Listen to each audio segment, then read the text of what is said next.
Hey guys, Lord Naren White here, the Holy Ghost, the one true God, back with you with the next video in my series reading The Adventures of Huckleberry Finn by Mark Twain. Without further ado, returning to The Adventures of Huckleberry Finn as read by Lord Naren White.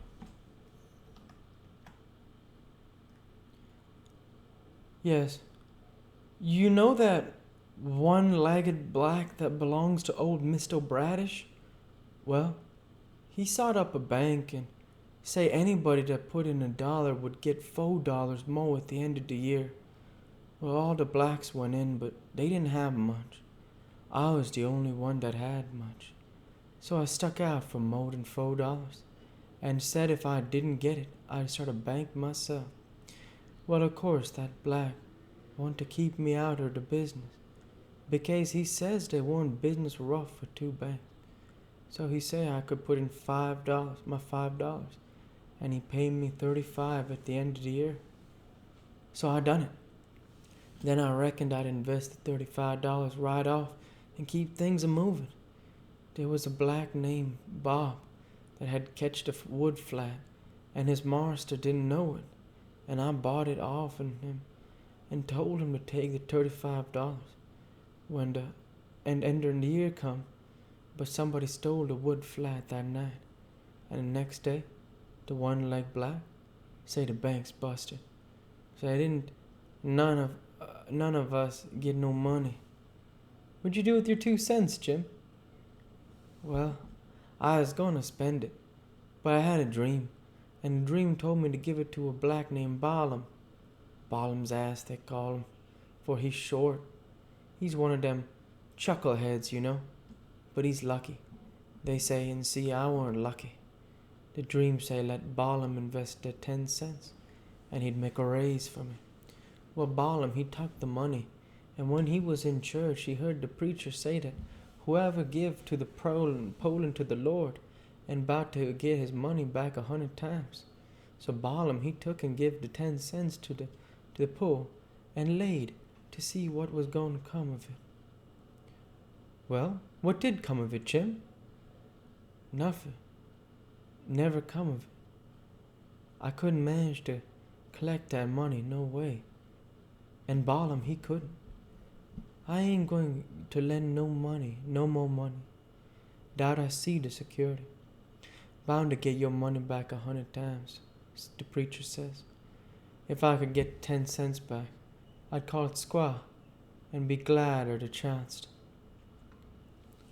Well, it's all right, Jim, anyway, as long as you're going to be rich again sometime or other. Yes, and I is rich now, come to look at it. I owns myself, and I was $800. I wished I had the money. I wouldn't want no more. Chapter 9. I wanted to go and look at a place right about the middle of the island that I'd found when I was exploring. So we started soon and got to it. Because the island was only 3 miles long and 1/4 of a mile wide. This place was a tolerable long, steep hill or ridge about 40 foot high. We had a rough time getting to the top, and the sides was so steep and the bushes so thick. We tramped and clumbed all over, and by found a big cavern in the rock, most up to the top, on the side towards Illinois. The cavern was as big as 2 or 3 rooms bunched together, and Jim couldn't stand up straight in it, but I was cool in there.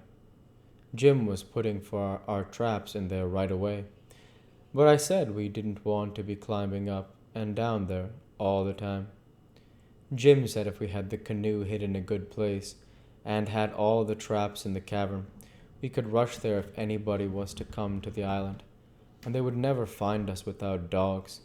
And besides, he said them little birds had said it was going to rain, and did I want the things to get wet?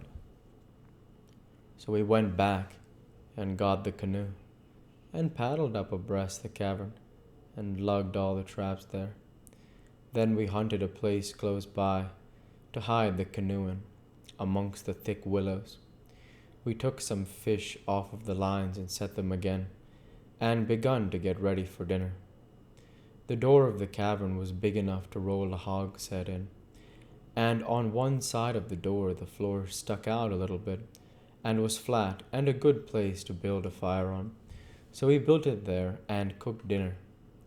We spread the blankets inside for a carpet, and eat our dinner in there.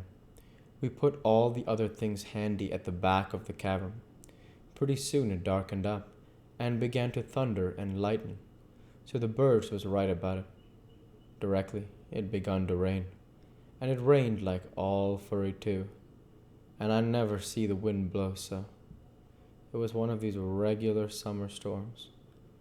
I would get so dark that it looked all blue-black outside, and lovely, and the rain would thrash along by so thick that the trees off a little ways looked dim and spider-webby, and here would come a blast of wind that would bend the trees down and turn up the pale underside of the leaves, and then a perfect ripper of a gust would follow along and set the branches to tossing their arms as if they was just wild.